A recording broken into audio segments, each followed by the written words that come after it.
minasyaitonir rajim. Bismillahirrahmanirrahim. Alhamdulillah rabbil alamin. Nahmaduhu wa nasta'inu wa nastaghfiruh. Wa na'udzu billahi min syururi anfusina wa min sayyiati a'malina. May yahdihillahu fala mudilla lahu wa man yudlil fala hadiya lahu. Asyhadu an la ilaha illallah wahdahu la syarika lahu wa asyhadu anna Muhammadan abduhu wa rasuluh. Subhanaka la ilma lana illa ma 'allamtana innaka antal alimul hakim. Allahumma 'allimna ma yanfa'una wanfa'na bima 'allamtana wa zidna ilma. Allahumma ati anfusana taqwaha wa zakkiha anta khairu man zakkaha anta waliyuha wa maulaha. Rabbi yassir wa la tu'assir, Rabbi tammim bil khair, amma ba'du.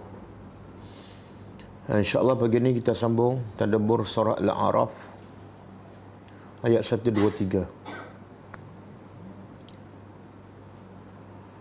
3. Sebelum tu kita tengok pengajaran ayat yang lepas. Ayat 117 kan? Betul kan? A'udzubillahi minasyaitonirrajim. Wa awhayna ila Musa an alqi 'asaka fa idza hiya talqafu ma yafikun.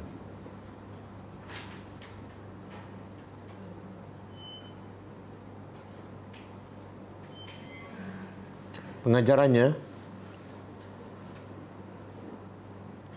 ayat 117.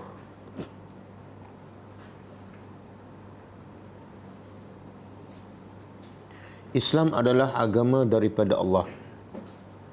Islam adalah agama daripada Allah Subhanahu wa ta'ala.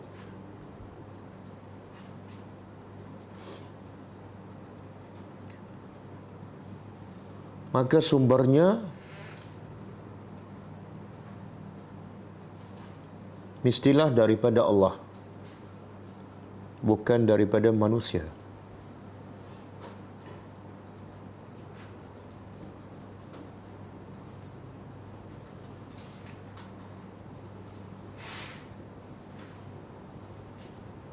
Dan manusia tidak layak untuk bercakap tentang Allah dan agama Allah melalui pendapatnya ataupun mengikut hawa nafsunya.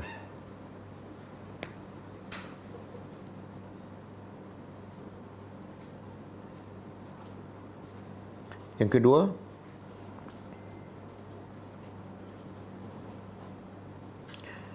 wajib setiap orang yang hendak menyampaikan kebenaran daripada Allah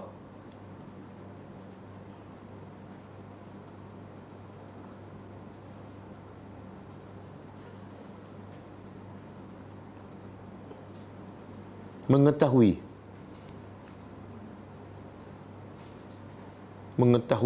kebenaran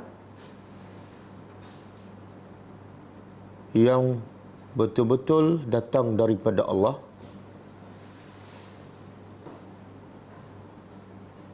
dan hanya menyampaikan apa yang daripada Allah sahaja, bukan daripada pendapatnya. Walaupun dia adalah seorang Nabi.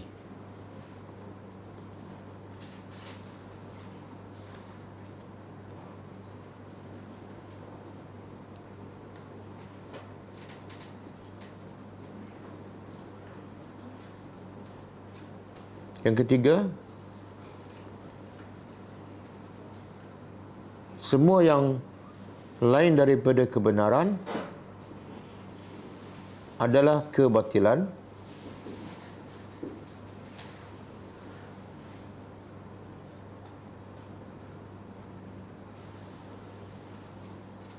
dan ia pasti akan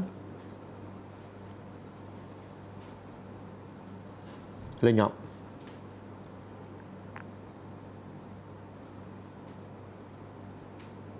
Okey, ayat 118, 118.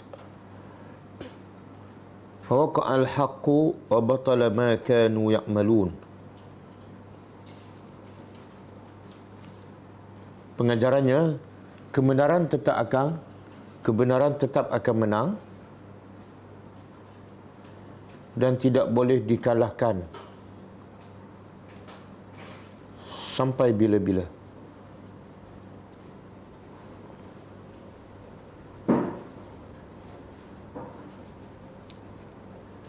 Manakala kebatilan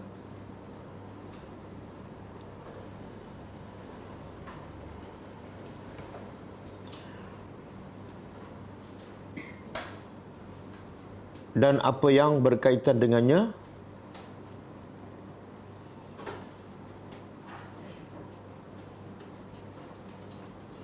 pasti tidak akan kekal dan akan lenyap.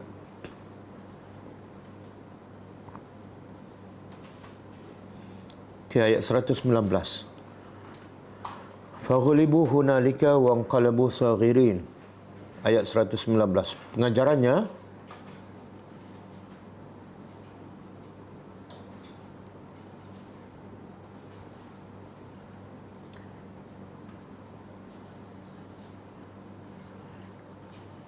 Al-Haq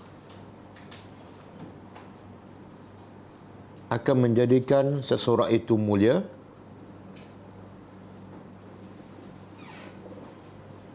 di sisi Allah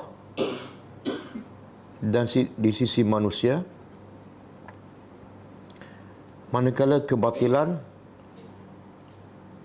akan menjadi seseorang itu hina di sisi Allah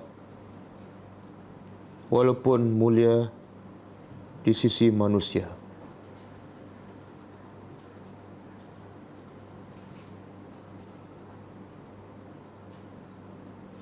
Ayat 120. Wa ulqiyas saharatu sajidin. Dan tukang-tukang sihir tercampak dalam keadaan mereka sujud. Pengajarannya,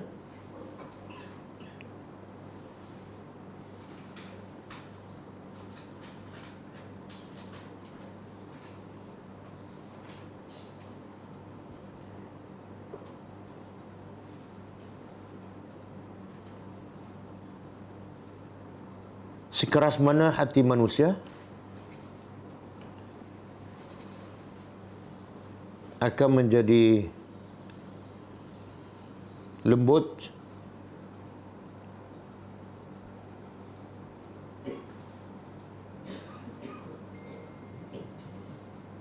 dan beriman kepada Allah setelah mereka benar-benar melihat dan meyakini tanda-tanda kebesaran Allah.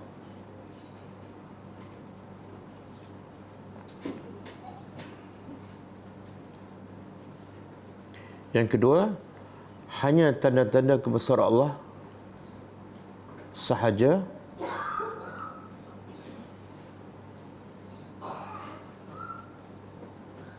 yang memberi kesan kepada hati-hati manusia dan mengubah kehidupan mereka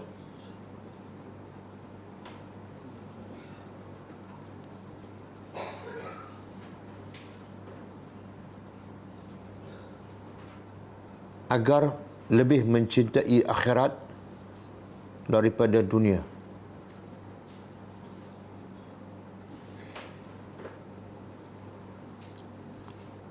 Yang ketiga, kewajipan setiap pendakwah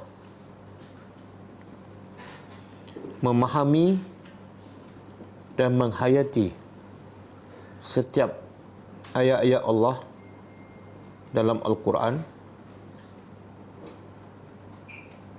dan menyampaikan kepada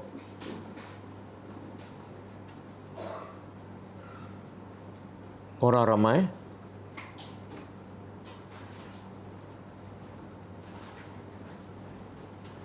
agar mereka terkesan dengan kata-kata Allah dibanding dengan kata-kata manusia.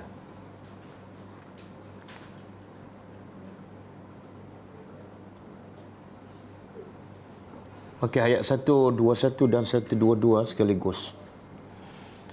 Qalu amanna bi rabbil alamin, Rabbi Musa wa Harun.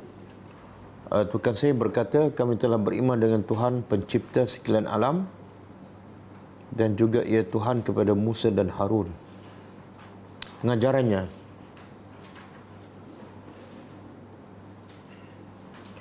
apabila iman meresap ke dalam hati manusia,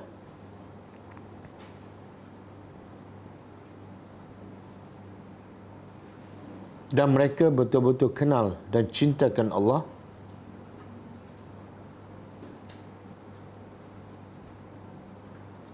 maka mereka tidak akan takut kepada sesiapa pun melainkan Allah sahaja.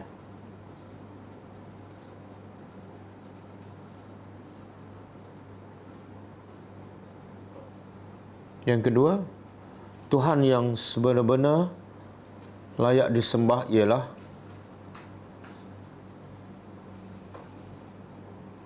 Tuhan yang mencipta, memiliki dan mengurus sekalian alam.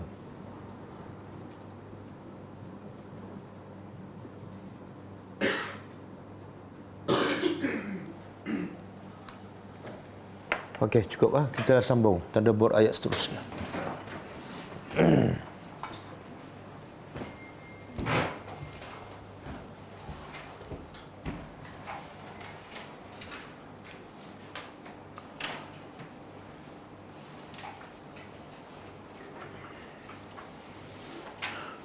Okey. Ayat seterusnya, ayat 123. Kaitan dengan ayat lepas, iaitu masih cerita bersambung tentang kisah tukang sihir Firaun yang telah beriman kepada Allah Subhanahu wa taala. Jadi kalau sebelum ni tukang sihir Firaun bekerja dengan Firaun dan mengharapkan ganjaran yang besar daripada Firaun sekiranya mereka menang dalam pertembungan dengan Nabi Musa alaihissalam. Tapi setelah tukang sihir melihat tanda-tanda kebesaran Allah melalui tongkat Nabi Musa AS, tukang sihir terus berubah. Mereka terus sujud dan beriman kepada Allah di hadapan Firaun, yang sebelumnya adalah dianggap Tuhannya, majikannya. Jadi apa risikonya, apa berlaku setelah tukang sihir berpaling tadah? Sudah tidak mengaku Firaun sebagai Tuhannya, bahkan menentang Firaun. Ayat ini menerangkan apa yang berlaku seterusnya. A'udzubillahi minasyaitonirrajim.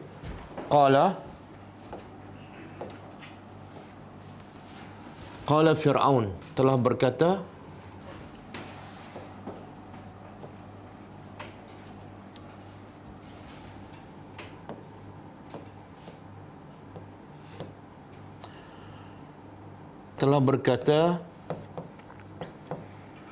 Firaun. Siapa dia Firaun?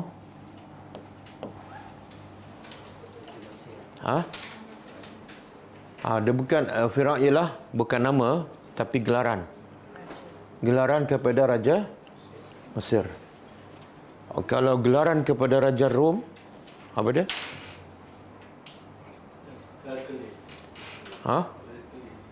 Gelaran kepada Raja Rom, Kaisar. Gelaran kepada Raja Parsi, Kisra. Gelaran kepada Raja Habsyah, Najashi. Gelaran kepada Raja Malaysia, yang di Pertuan Agong. Jadi ini adalah gelaran.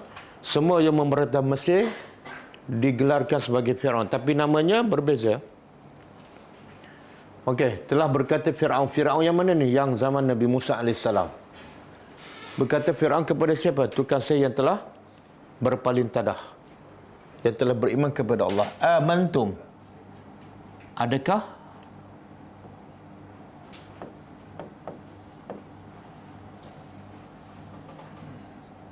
Adakah patut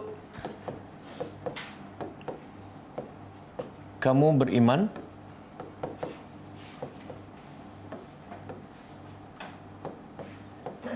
dengannya? Adakah patut kamu beriman dengannya? Ini balik pada siapa?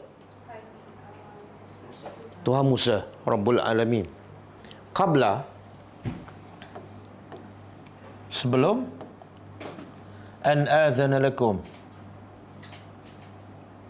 sebelum aku memberi izin.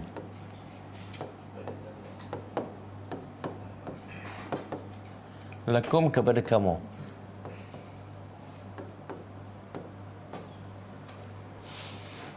Apa maksud? Apa yang mesej yang Firaun nak sampaikan kepada tukang sihir? Ha? Ha?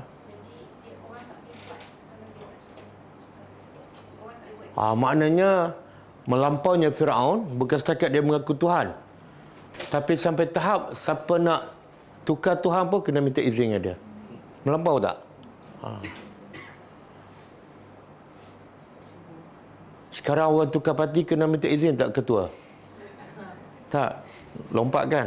Buatlah apa-apa langkah kan?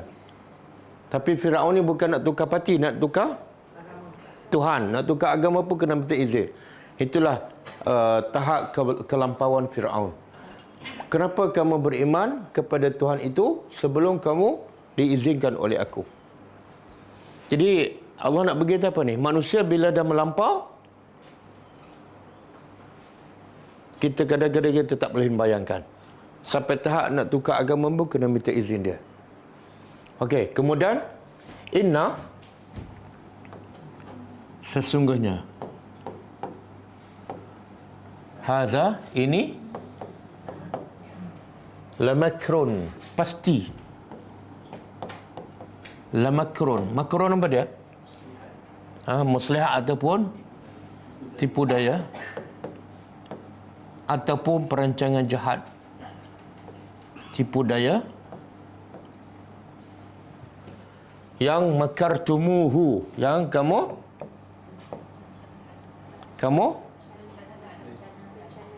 rencanakan ataupun rancangkan kannya fil Madinah, di bandar.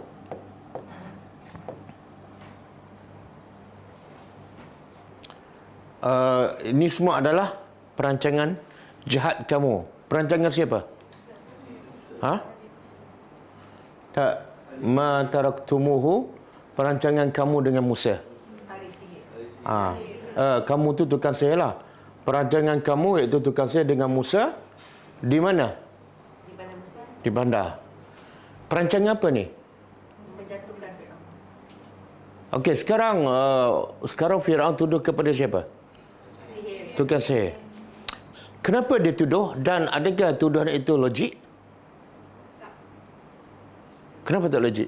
Logik sebab dia nak tukar ahli sihir telah pun beriman kepada Allah. Jadi dia takut. Tak kena. Sekarang Firaun tuduh bila tukang sihir beriman, dia kata apa? Ini semua perancangan kamu dah rancang lama dengan Musa.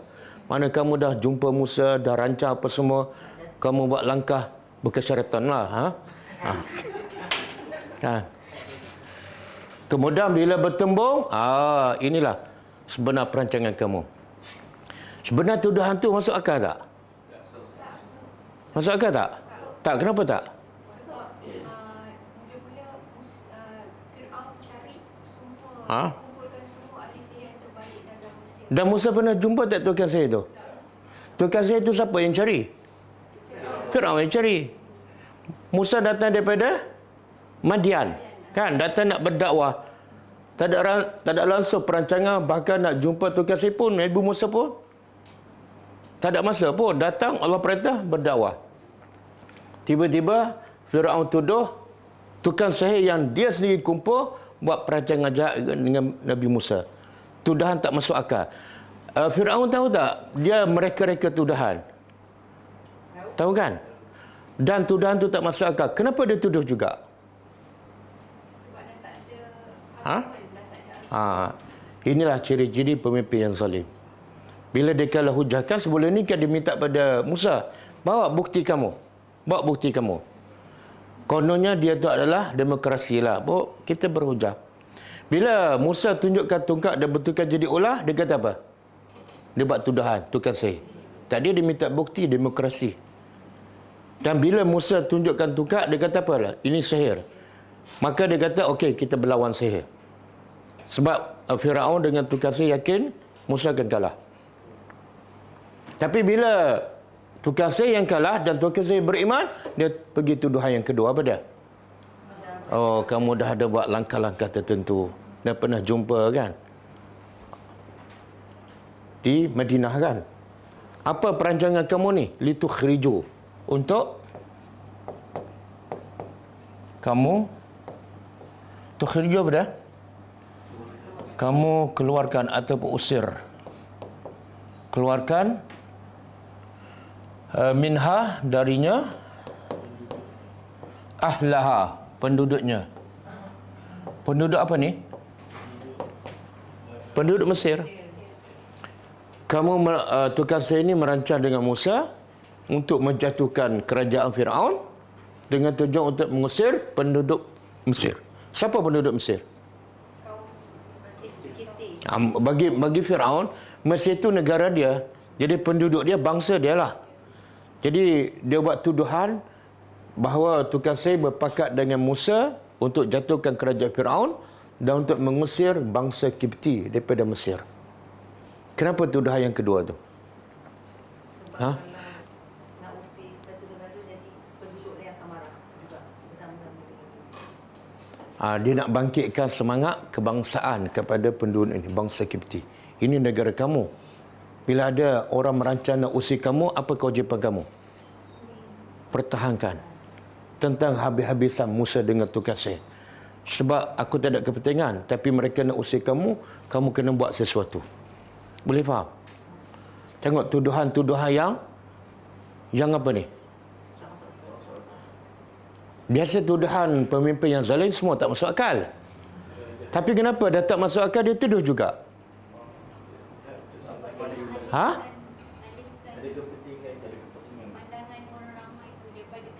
Betul. Tujuan dia nak alihkan pandangan orang ramai daripada kesalahan dia. Sekarang, rakyat dah nampak Firaun ni bukan Tuhan. Buktinya apa? Kalah berlawan dengan Musa. Jadi nak alihkan pandangan, dia buat satu isu kan. Dan isu tu ialah menuduh satu tuduhan yang tak masuk akal. Soalan saya, kenapa dia tuduh satu tuduhan yang tak masuk akal? Bukankah rakyat boleh berfikir?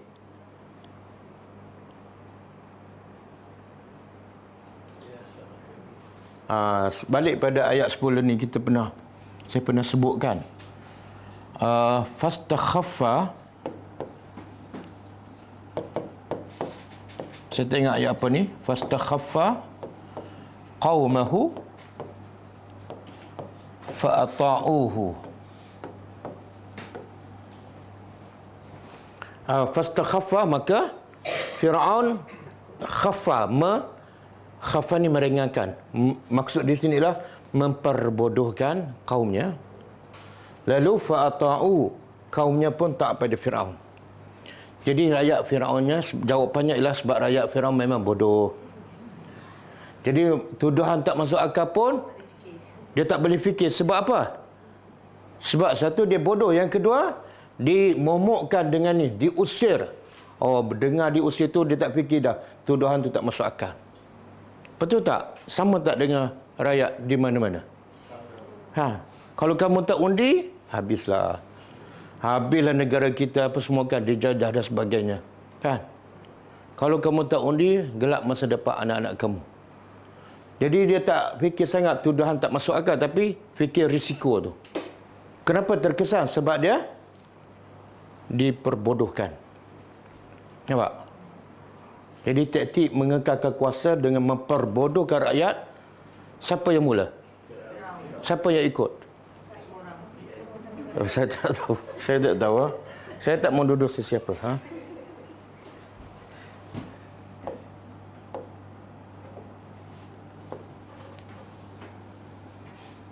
Okey. Fasawfa ta'lamun, maka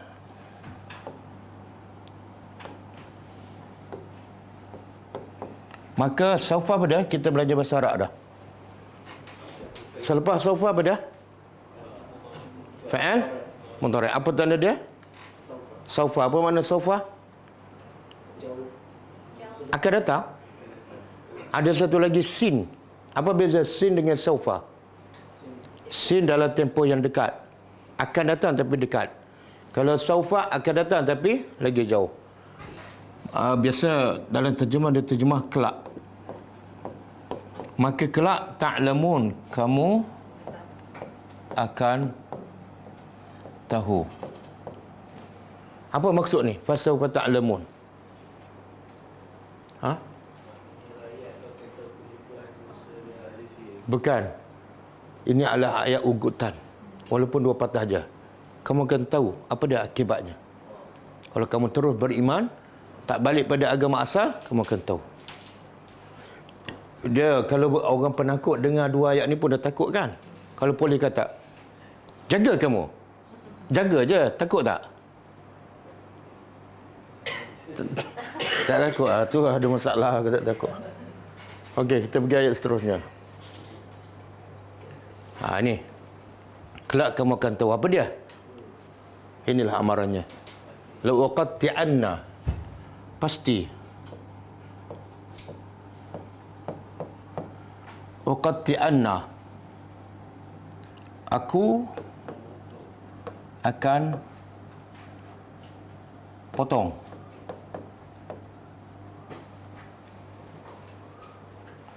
Firaun guna 2 huruf taukid. Firaun ni sebenarnya bangsa Arab ke bangsa Kipti? Jadi bila dia bercakap, dia cakap bahasa Arab ke bahasa Kipti? Kipti kan? Tapi ayat ni bahasa Arab ke bahasa Kipti? Ini siapa yang bercakap ni? Allah.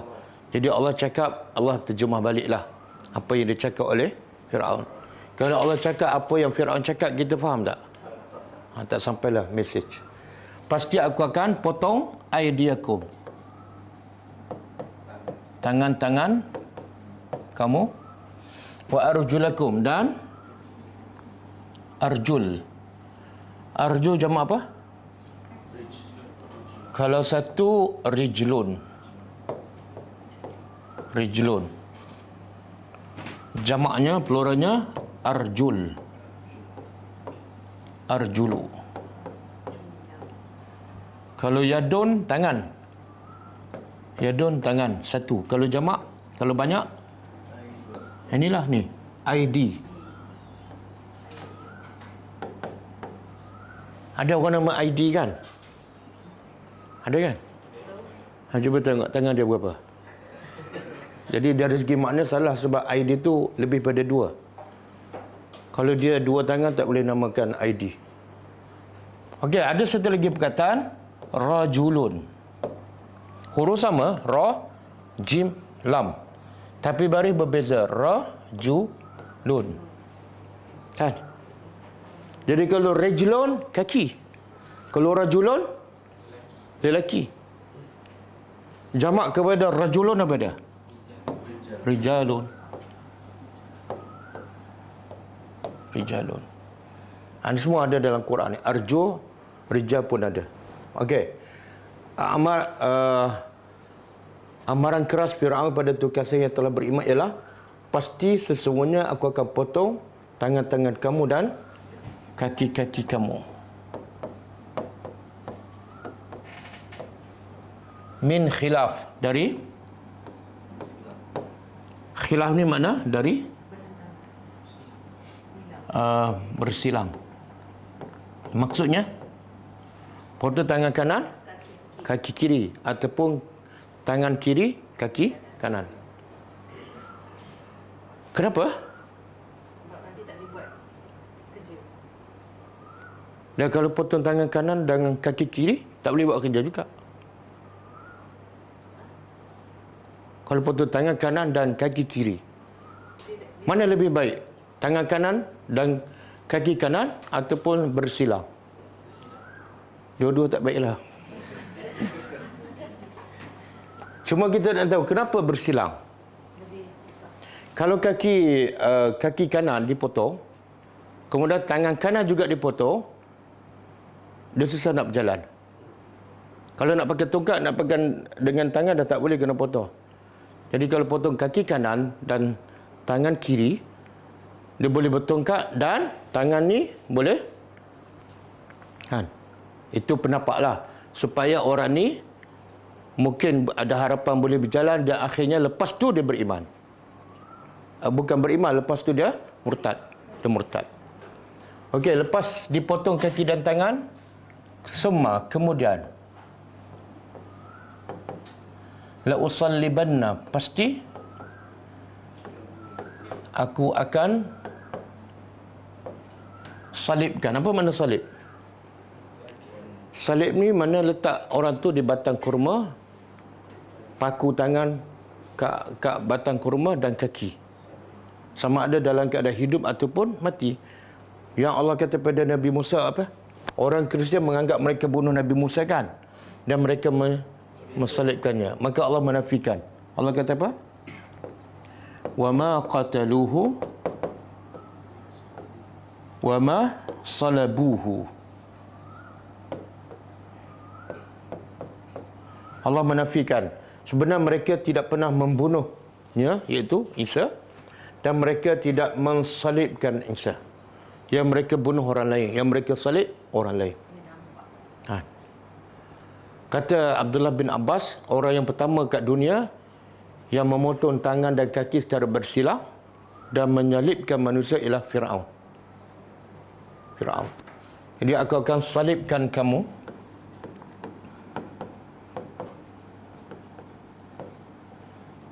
ajma'in, keseluruhannya. Ajma'in, kesemua. Okey, kenapa Firaun nak salib lagi kan? Dah potong kaki dan tangan secara bersilang, itu dah satu azab kan? Kenapa nak salib lagi? Dia kalau salib, potong kaki dan tangan, kemudian dia tak salibkan. Jadi orang tak nampak lah, mungkin kawan tu boleh berjalan, pergi lari apa semua kan. Jadi bila orang tak nampak, tak akan menakutkan orang lain. Boleh faham? Jadi tujuan Firaun buat ni ialah supaya orang lain yang ramai tu tak ikut jejak tukang sihir. Dengan cara apa? Bukan setakat potong salib. Jadi orang tengok, mana boleh ni, aku tak akan beriman dengan Musa. Sebab apa? Itulah nasib aku. Dan di sini dia kata apa? Summa. Summa apa makna? Kemudian. Lepas aku potong kaki dan tangan secara bersilang, Firaun tak kata fa. Kalau fa makna terus salib. Tapi Firaun kata summa. Apa maksud dia? Ayolah, kenapa kemudian? Kenapa ambil masa? Tengok dia murtad ke tak. Kalau tak murtad baru dia. Satu. Yang kedua, bagi dia darah tu bagi kering dulu kan. Jadi ada tempoh lah. Okey, boleh ya? Besar tak ujian? Kita tengok apa sikap tukang sihir setelah diugut macam ni. Sebelum ni kita kena ingat, sebelum ni tukang sihir nak apa? Dia nak duit, nak kedudukan, kan, nak harta, nak dunia. Tiba-tiba dunia tak dapat, jawatan tak dapat, yang akan hilang apa dia? Kaki, tangan dan nyawa. Kita tengok apa reaksi tukang sihir Firaun seterusnya. Qalu, mereka berkata,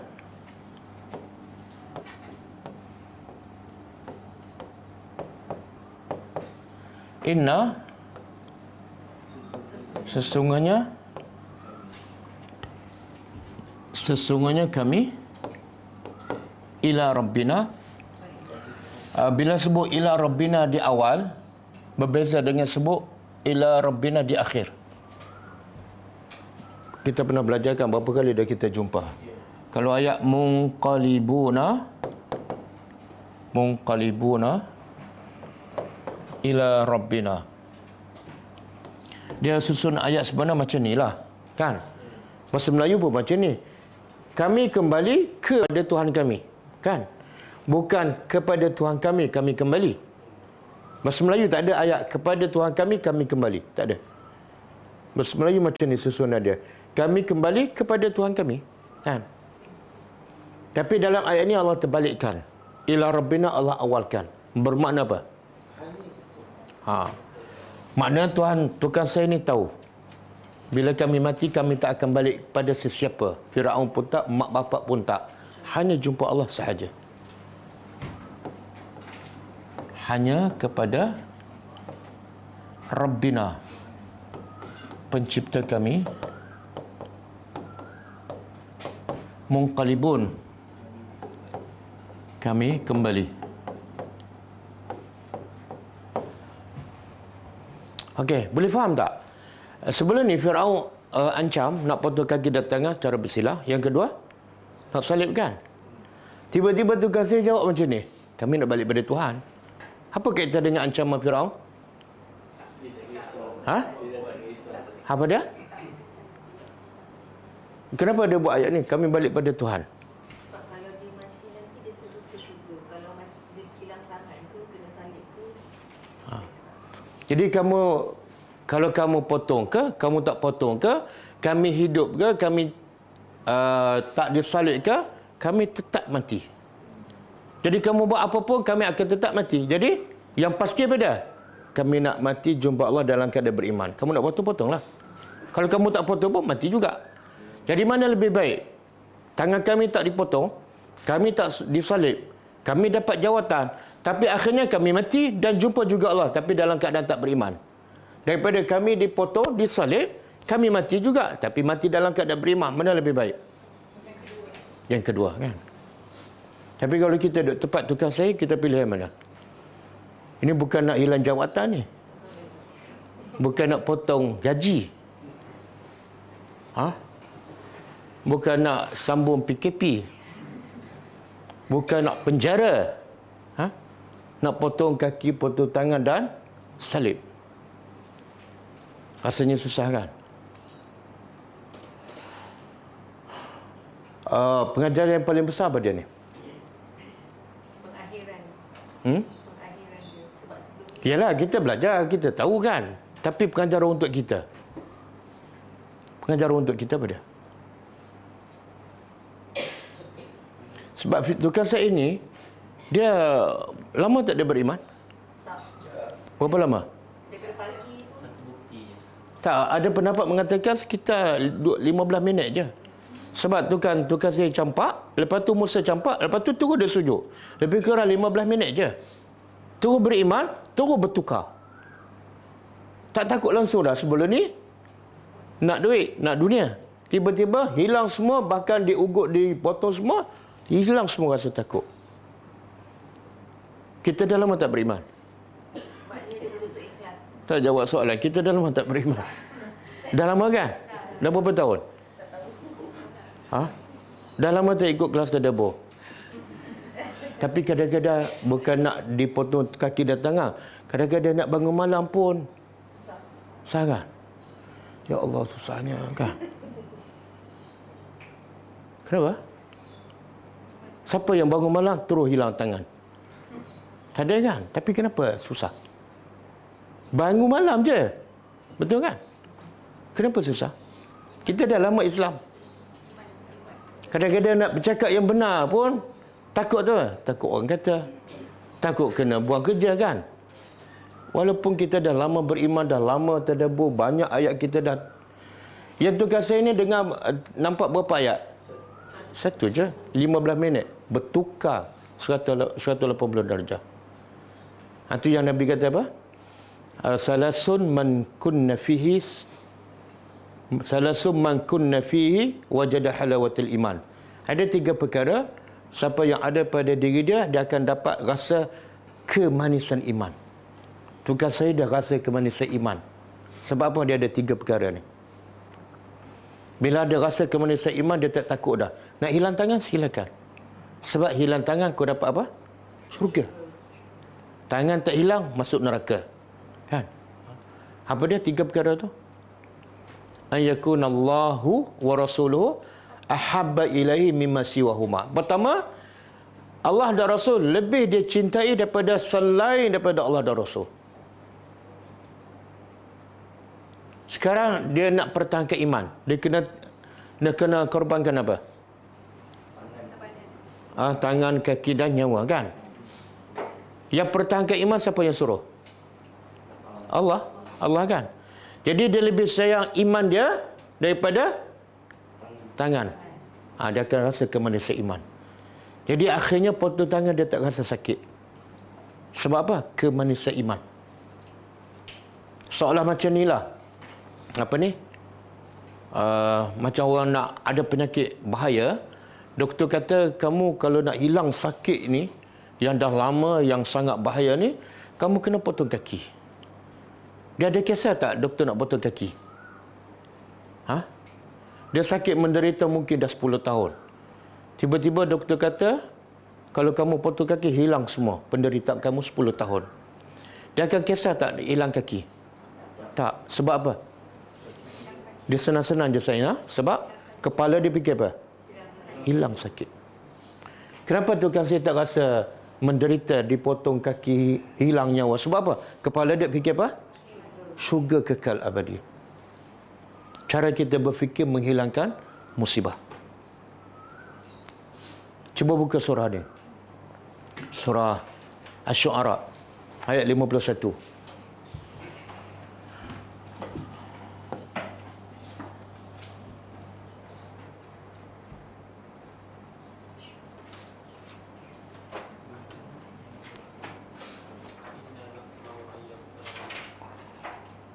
Sebelum tu 50. La dhaira ada. Okey, 50. Daripada 50 lagi.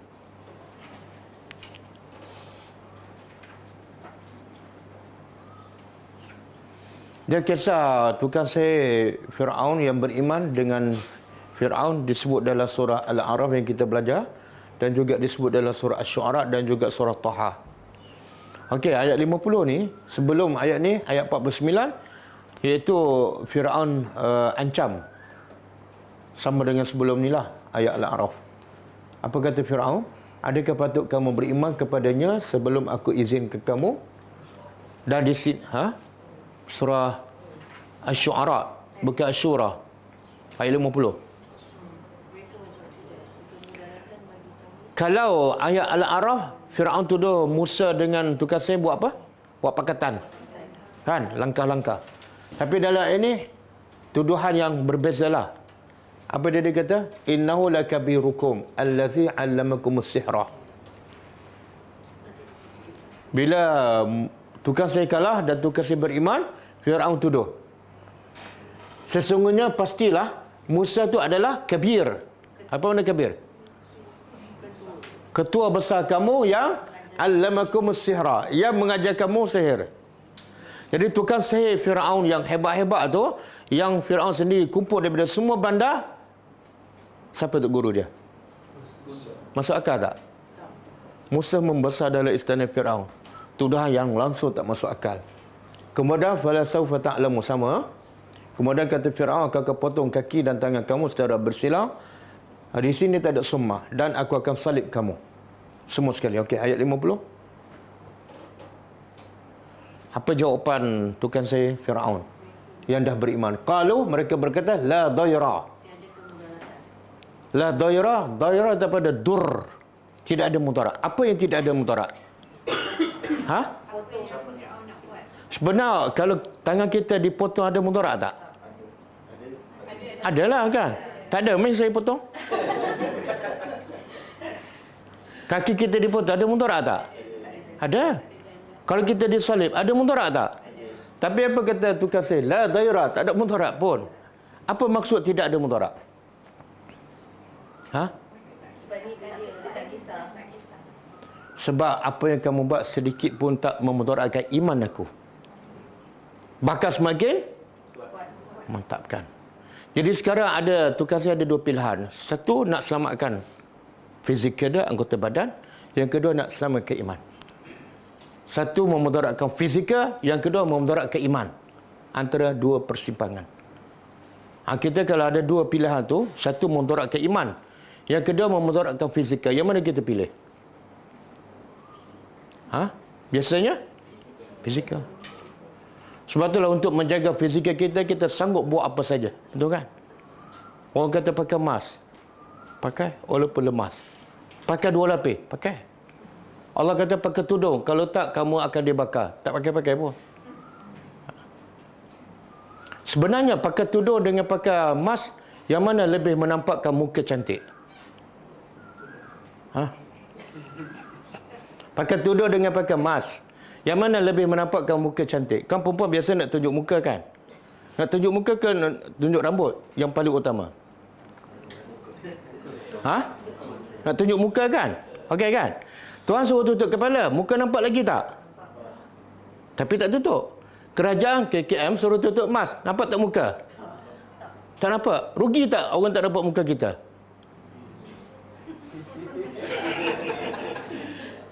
Muka cantik-cantik nak make up pun dah tak boleh kan? Jadi sepatut kita ikut arahan siapa? Bagi tahu, saya tak nak tutup mask, saya nak ikut arahan Allah. Tutup kepala je, sebab muka saya boleh nampak. Boleh tak cakap macam tu? Yang memudaratkan iman saya apa dia? Tak tutup kepala. Yang memudaratkan fizikal saya, tak pakai mask. Yang mana kita pilih? Mudarat agama atau mudarat fizikal? Fizikal. Kan? Jadi tukar saya ni waras. Walaupun baru je beriman. Aku nak selamatkan iman. Tidak ada mudarat kepada iman aku. Sila potong. Lepas ni aku jumpa Allah dalam keadaan. Sebab itulah kisah lelaki yang beriman dalam surah Yasin. Bila dia berdakwah kepada kaum yang kafir, semua kafir di bandar tu kan, risikonya apa? Risiko apa dia? Pada fizikal dia, pada iman dia.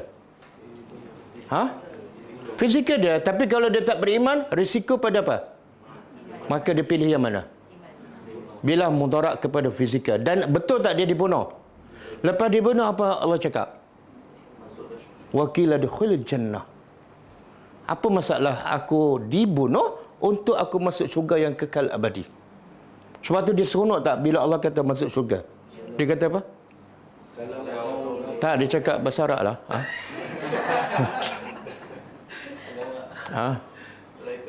Ya laita qaumi ya'lamun. Alangkah baiknya kalau kaum aku tahu. Apa dia? Bima ghafarali. Dengan sebab aku dibunuh, Allah dah ampun semua dosaku. Wa ja'alani, dan Allah jadikan aku ahli syurga. Alangkah seronoknya. Jadi apa mudarat aku dibunuh untuk terus masuk syurga dan kekal? Boleh faham? Cara berfikir tu. Okey. Kemudian tengok kata tukar saya lagi. Inna sesungguhnya kami natma'u. Kami tamak. Tamak tahu kan? Apa makna tamak? Tak cukup lah, tak pernah cukup. Kan? Jadi tamak ni bagus tak dalam Islam? Bagus tak, adik? Dia tamak ada dua. Satu tamak yang memudaratkan kita. Itu tak bagus. Tamak dunia, tamak harta. Yang kedua, tamak yang memberi kebaikan pada kita, itu memang dituntut. Tamak apa ni? Tengok apa yang, kalau sebelum tukang saya beriman, dia tamak. Tapi tamak apa? Harta dunia, pangkat, kedudukan. Sekarang bertukar 180 darjah. Sekarang dia kata, inna natma'u. Sesungguhnya kami tamak ayyaghfira lana. Kami sangat tamak supaya Rabbuna yaghfira lana. Tuhan kami mengampunkan dosa. Mengampunkan khatayana, dosa-dosa kami. Anna an kunna awwalal mu'minin. Dengan kami ni menjadi orang yang awal beriman kepada Nabi Musa. Semoga dengan ini dosa kami diampunkan. Tengok, yang sepatut orang beriman dia tamak apa? Harta ke keampunan Allah? Betul? Tapi banyak kita masih masa habis cari harta ke cari keampunan Allah? Kenapa? Kalau saya nak bagi keampunan dengan 10,000, nak yang mana? Susah nak berubahkan. Walaupun ini ayat ke berapa dia ni? Ayat ke 123 dah. Sebab itulah Ka'ab bin Malik. Dia buat dosa kan, dosa besar. Apa dosanya? Ponti dalam peperangan. Dan bila Nabi pulau dia selama 50 hari, dia rasa dunia ni sempit je. Dia rasa sangat hina sebab Nabi pun tak bagi salam. Kemudian turun ayat, Allah terima taubatnya dalam surah At-Taubah. Lepas Allah terima taubatnya, dia terlalu seronok dengan keampunan Allah. Sampai tahap dia pergi jumpa Rasulullah. Dia kata, ya Rasulullah, dalam hidup aku ada 2 waktu yang paling aku gembira dan bahagia. Pertama, hari pertama aku memeluk Islam. Yang kedua, hari turun ayat yang Allah terima taubat aku. Jadi aku nak bersyukur dengan nikmat ini, iaitu aku nak sedekah semua harta aku. Nak sedekah bukan sebahagian, semua. Sebab apa? Sebab dia dapat keampunan Allah. Menunjukkan apa? Keampunan dengan harta. Kenapa nak bagi semua? Paling-paling korang bagi separuh kan? Mungkin kamu akan hidup 10 tahun lagi. Betul tak? Kenapa nak bagi semua? Kenapa? Bila Allah sendiri menurunkan ayat dan mengampunkan dosa dia, makna dia bersih. Bila dia bersih, dia jamin tak syurga.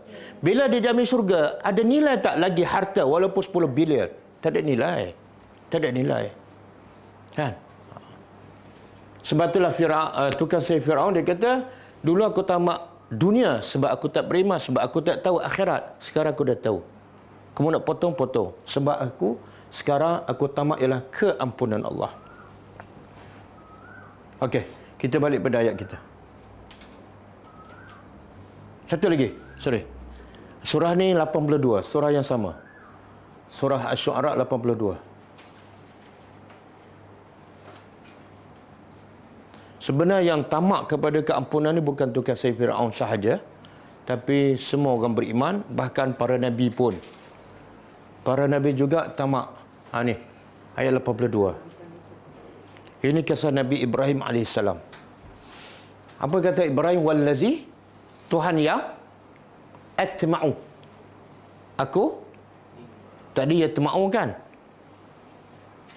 Sekarang A tu mana aku?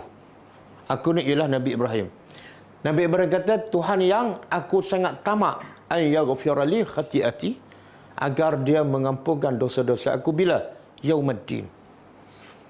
Mana ada orang beriman, apatah lagi kalau dia Nabi, yang tamak pada dunia? Tak ada. Sebab Allah kata apa? Wal akhiratu khairun wa abqa. Akhirat lebih baik dan lebih kekal. Tiba-tiba kita masih tamak dunia, memang kita tak waras. Memang tak waras kan? Yang waras ialah yang tamak kepada yang kekal lah. Okey, balik pada ayat kita.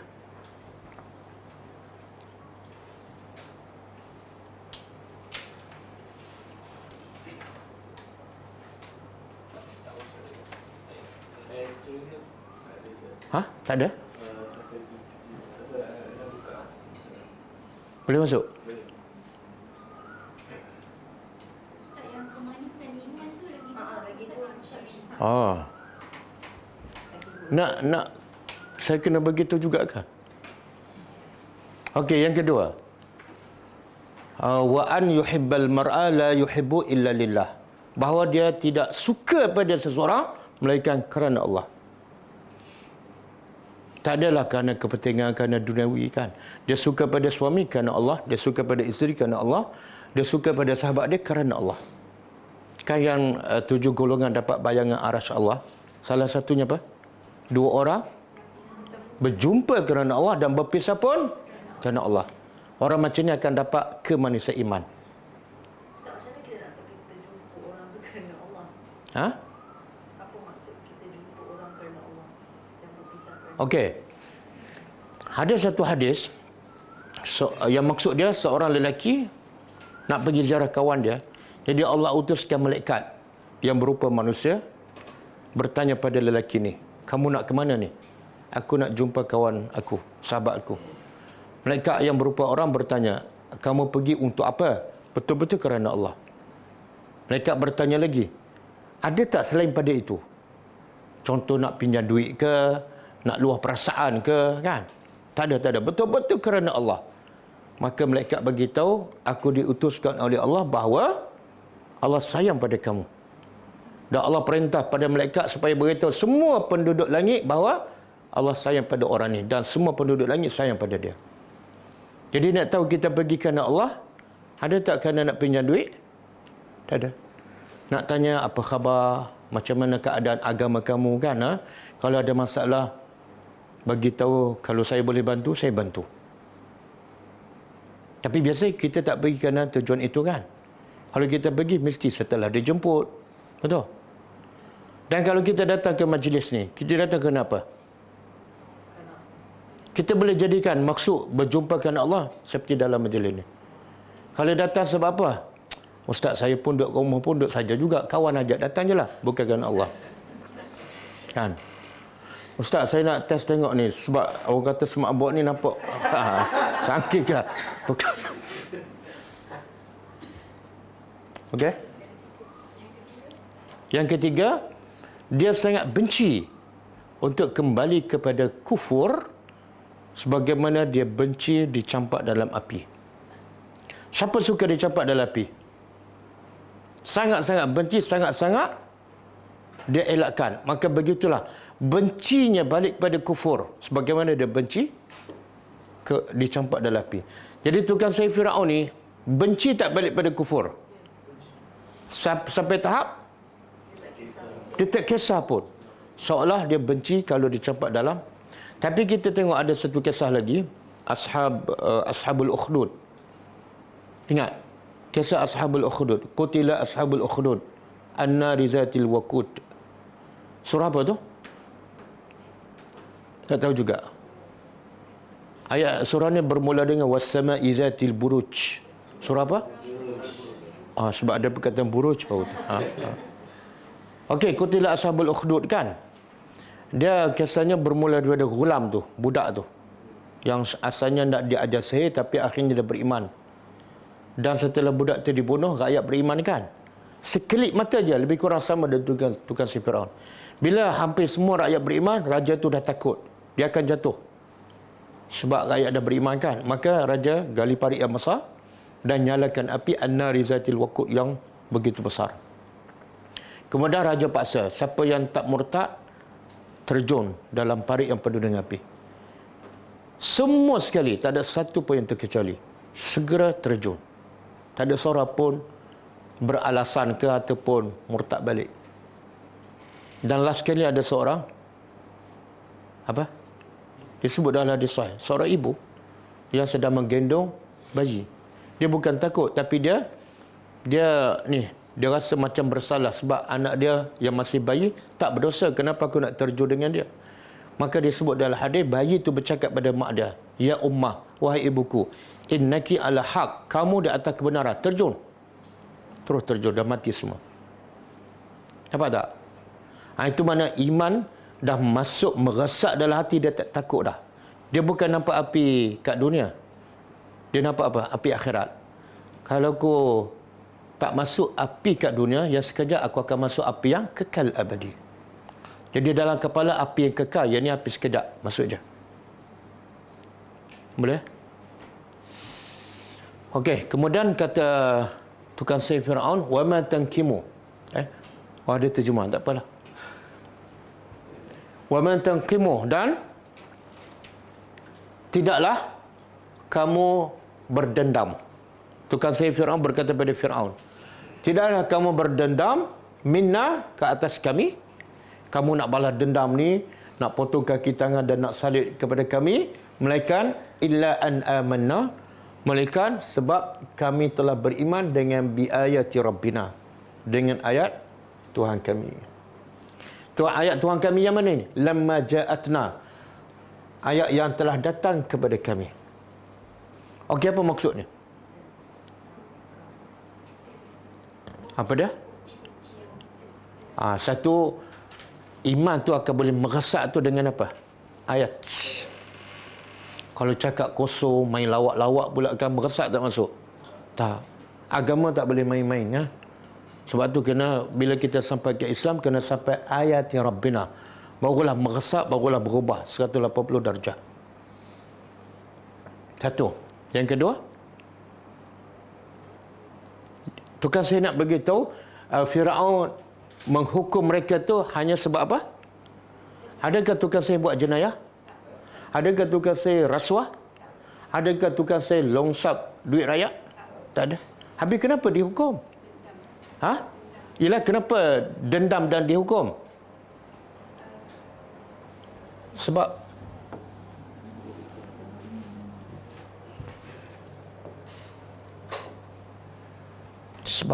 beriman. Boleh faham?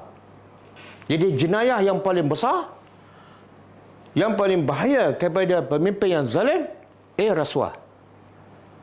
B, khianat amanah rakyat. C, bunuh rakyat. D, beriman kepada Allah. Mana jenayah yang paling besar bagi pemimpin yang zalim? Beriman kepada Allah. Jadi pemimpin yang zalim sangat-sangat benci dan sangat-sangat marah bila ada rakyatnya yang benar-benar beriman kepada Allah. Dan di sini juga pengajarannya ialah bila kita beriman kepada Allah mesti ada apa? Ha? Mesti ada risiko. Inilah risiko dia.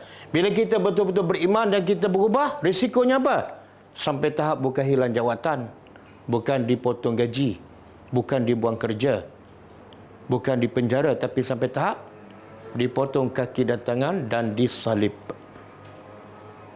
Boleh faham? Jadi pengajaran untuk kita, sama juga Allah sebut dalam surah Al-Baqarah kan. Adakah kamu sangka kamu akan boleh masuk surga sedangkan kamu belum diuji? Orang dahulu diuji dengan al-ba'sa, kefakiran, wad-dharra, dan kesakitan, dan wazulzilu. Perasaan mereka, iman mereka digoncang. Okey, cuba buka surah Al-Buruj. Surah Al-Buruj. Daripada ayat 5, 6, 7, 8, 9.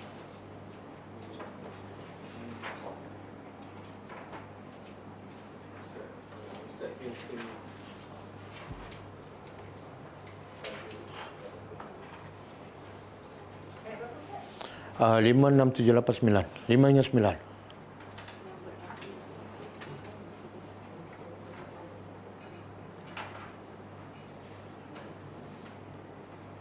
Okey, ini kisah yang saya dah baca tadi kan. Bagaimana bila rakyat itu beriman, raja gali parit yang besar dan an-narizatil waqud. Raja nyalakan api yang marak dalam parit yang besar. Dan lagi dahsyat apa dia? Izhum 'alaiha qu'ud. Raja dan pembesar-pembesar dia duduk di pinggir. Untuk apa?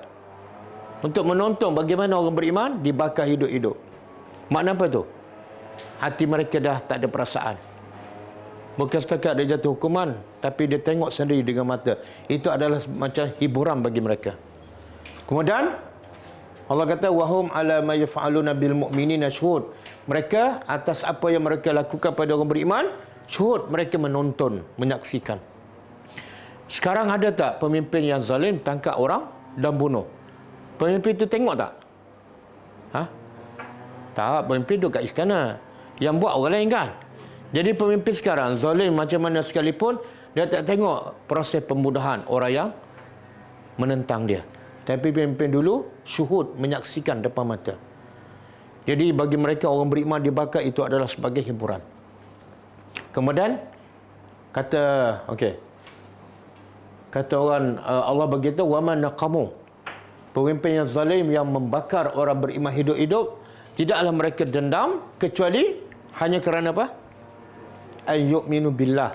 Sebab dosa mereka ialah beriman kepada Allah.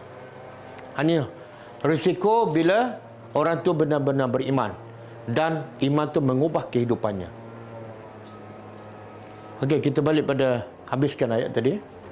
Kena keluar ke?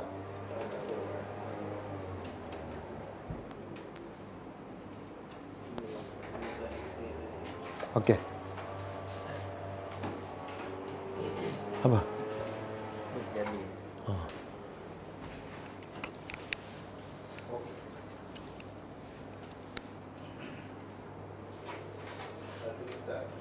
Ha? 126.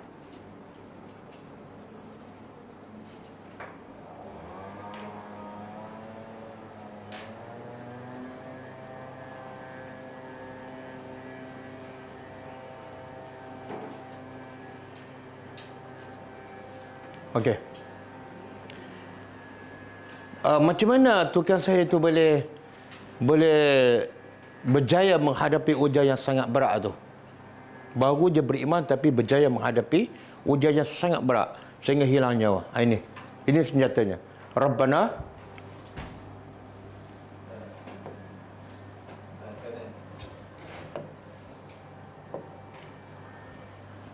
kita boleh baca hafal doa ni. Wahai Tuhan kami. Ini doa tukang sihir Firaun. Wahai Tuhan kami. Afriq mana? Limpahkan. Tuangkan. Limpah ni mana tuangkan alaina ke atas kami. Sabran.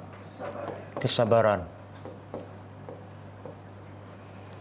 Dan watawaffana, wafatkan ataupun matikan kami muslimin, sebagai orang yang. Jadi kehebatan, kekuatan tukang sihir Firaun apa dia? Sabar. Dari mana dia dapat ni? Dengan doa. Doa adalah senjata orang beriman. Sebab itulah dengan sabar juga Allah kata manusia masuk syurga. Seperti dalam surah Al-Insan. Wajazahum bima sabaru jannatan wa harira. Surah Al-Insan ni Allah kata wajazahum, dan Allah membalas kepada mereka. Siapa mereka ni?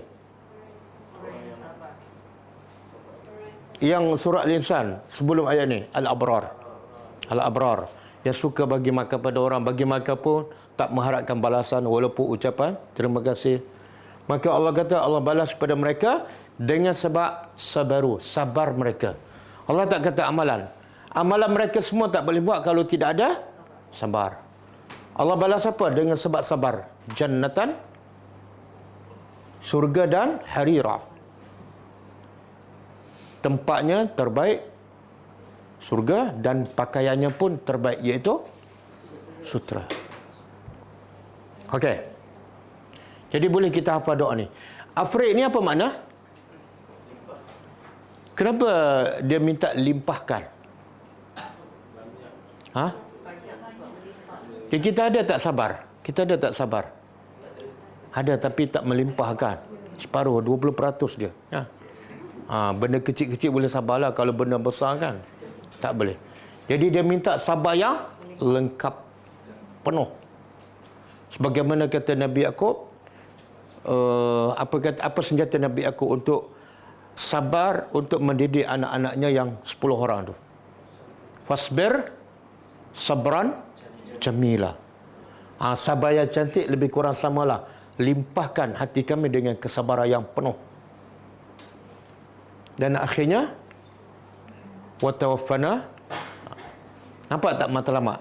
Daripada nak dunia, nak habuah, nak kedudukan, sekarang dia nak apa? Aku nak mati je dalam Islam. Cukup. Kalau aku dapat habuan dunia pun tak kekal, tinggal juga dan mati juga. Baik aku mati sekarang tapi dalam keadaan muslimin. Boleh hafal doa ni. Rabbana afriq alaina sabran wa tawaffana ma'a muslimin. Kita ni yang di sini banyak kita fail, kan? Tak sabar nak solat sunat, kan? Tak sabar nak puasa, tak sabar nak baca Quran lama, tak sabar nak datang kelas tadabbur, kan? Bila cuti seronok je, kan? Orang lain lah, tak sabar nak tengok jam je, bila nak habiskan? Sabar. Boleh? Tak sabar nak bangun malam, tak sabar nak zikir pagi petang, kan? Kadang-kadang zikir pagi tak sempat habis, angkat telefon setengah jam, kan? Kadang-kadang lupa nak zikir petang. Semua tu adalah penyakit tidak sabar. Ataupun kita ada sabar tapi tak melimpah. Jadi hafal doa ni. Rabbana afriq alaina sabran wa tawaffana muslimin.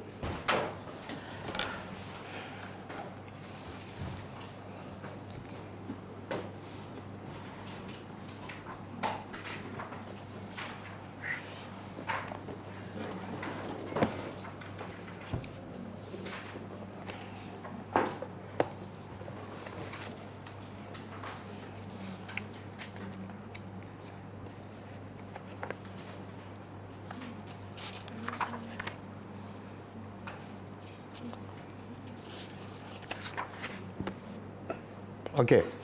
Kita baca sikit daripada buku Syarah Bulughul Maram, Kitab As-Salah. Dan bab Al-Khusyuk fi Salah. Bab menyatakan khusyuk dalam solat. Ini benda yang paling penting dalam hidup kita. Sebab apa? Sebab soalan pertama yang akan ditanya ialah solat. Dan solat yang macam mana yang lulus? Solat yang khusyuk. Allah kata qad aflahal mu'minun allazina hum fi salatihim khashi'un. Orang beriman bukan semua berjaya. Bukan semua orang yang solat berjaya, tapi yang berjaya ialah yang khusyuk dalam solat. Muka surat 124 ya. 124. Bab yang ke-6, khusyuk dalam solat. Definisi khusyuk. Apa makna khusyuk? Apa makna khusyuk? Ustaz cakap itu ke dalam kehidupan seharian kalau kita ikut ajaran yang dituntut oleh Allah, bila solat barulah kita khusyuk. Okey, kita tengok apa yang penulis ni cakap. Khusyuk dari segi bahasa berarti tunduk. Tunduk. Manakala dari segi istilah ialah bermaksud menghadirkan hati dan anggota dalam solat. Sebab dia tajuk dia khusyuk dalam solat, maka dia fokus pada solat lah. Sebenarnya khusyuk, bila sebut khusyuk umum. Ada saya tengok, selalulah saya tengok kat surau, dekat rumah saya. Bila dia solat kan, slow je, angkat takbir macam ni. Bila nak rukuk macam ni. Sampai terlepas imam bangun. Ini betul-betul talbisu iblis. Dia anggap benda tu khusyuk kan, perlahan, slow and steady. Dia selalu terlepas saf pertama. Sebab apa? Nak bergerak pun slow. Oh, talbisu iblis. Cukup cekap. Kalau orang tengok bagusnya, tak bergerak, perlahan je. Sampai terlepas rukuk dengan imam. Betul-betul syaitan. Itu bukan khusyuk. Itu bukan khusyuk. Okey. Imam Al-Baghawi berkata khusyuk bermaksud menundukkan diri dan hati di hadapan Allah Subhanahu Wa Taala. Sementara Ibn Qayyim berkata khusyuk berarti tunduk. Tunduk pada perintah. Ini khusyuk yang asal. Khusyuk ialah tunduk kepada perintah serta menerima dan melaksanakan semua ketetapan Allah Subhanahu Wa Taala tanpa rasa berat di hati. Jadi kalau semua yang tak khusyuk dalam solat, cek di luar solat. Banyak tak dia tak tunduk pada perintah Allah, itulah punca tak khusyuk dalam solat. Mulut cakap je kan, mata tengok je. Membazirkan dalam semua hal. Tiba-tiba dia nak paksa dia solat tu khusyuk dalam solat yang 10 minit. Mustahil. Jadi dengar kata Ibn Qayyim, khusyuk berarti tunduk pada semua perintah serta menerima dan melaksanakan semua ketetapan Allah tanpa rasa berat. Kadang-kadang dah terima tapi hati rasa macam susahlah ikut semua sunnah Nabi ni. Jiwa dan hatinya hanya dituju kepada Allah Subhanahu Wa Taala. Okey, Sa'id bin Al-Musayyib berkata, jika hati seseorang itu khusyuk, maka seluruh anggotanya akan turut khusyuk. Ar-Razi pula berkata, khusyuk ialah gabungan antara hati dan anggota panca indera manusia. Hukum, apa hukum khusyuk dalam salat? Sunat ke wajib? Wajib. Wajib. Sedap je cakap. Kalau kita kata wajib, 5 kali kita solat, 5 kali tak khusyuk, berdosa. Sebab kita kata hukum khusyuk adalah wajib. Apa makna wajib? Tak buat? Dosa. Tarik balik. Okey, ulama berbeza pendapat tentang hukum khusyuk dalam solat. Adakah ia wajib ataupun sunat? Pendapat yang paling tepat ialah pendapat yang mengatakan hukum khusyuk dalam solat adalah sunat muakkadah, sunat yang dituntut, iaitu sunat yang amat dituntut. Hal ini disebabkan khusyuk dalam solat ibarat roh kepada solat. Kalau roh kepada solat, bila roh tak ada, solat tu matilah. Macam badan kita lah, bila roh tak ada, badan kita matilah. Hal ini disebabkan khusyuk dalam solat ibarat roh kepada solat. Solat tanpa roh umpama kulit tanpa isi. Ini ialah pendapat jumhur ulama, majoriti ulama. Hal ini bermakna solat tetap sah walaupun tanpa khusyuk. Sebaliknya, ganjaran pahala solat akan diberi bergantung pada sejauh mana kekhusyukan seseorang itu dalam solatnya. Allah Subhanahu Wa Taala memuji orang yang khusyuk dalam solat dengan Allah tak puji orang solat, Allah puji orang yang khusyuk dalam solat. Sebagaimana firman Allah, A'udzubillahi minasyaitonirrajim, qad aflahal mu'minun, telah berjayalah orang beriman. Yang mana ni? Allazina hum fi salatihim khashi'un, yang khusyuk dalam salat. Kita nak tanya, macam mana kita nak tahu khusyuk dalam salat? Kalau orang tanya, khusyuk tak dalam salat subuh tadi? Khusyuk ke, Dik? Khusyuk? Apa tanda-tanda khusyuk?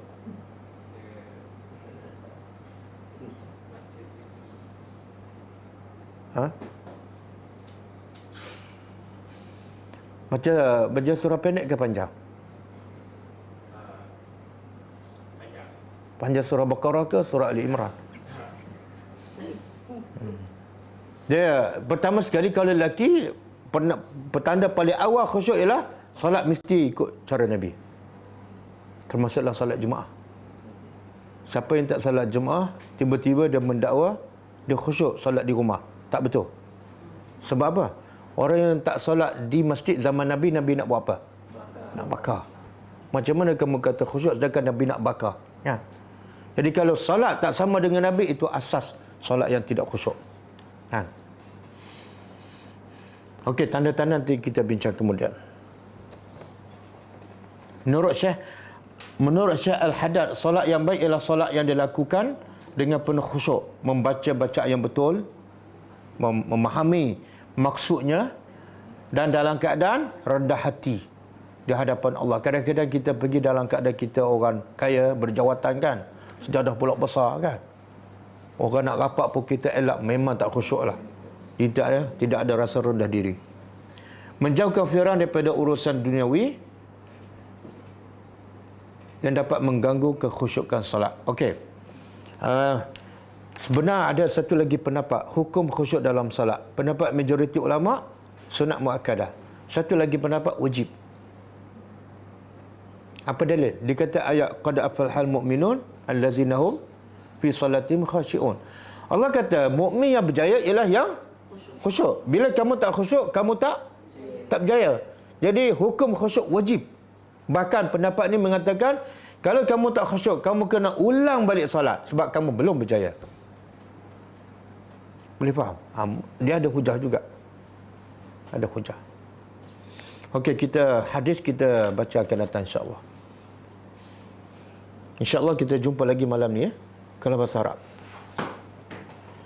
Kita tutup dengan membaca tasbih kafarah. Subhanakallahumma wa bihamdika asyhadu an la ilaha illa anta astaghfiruka wa atubu ilaik. Assalamualaikum warahmatullahi wabarakatuh. كتاب الله ترقى جنانه وتنال عظيم الأجر والغفران.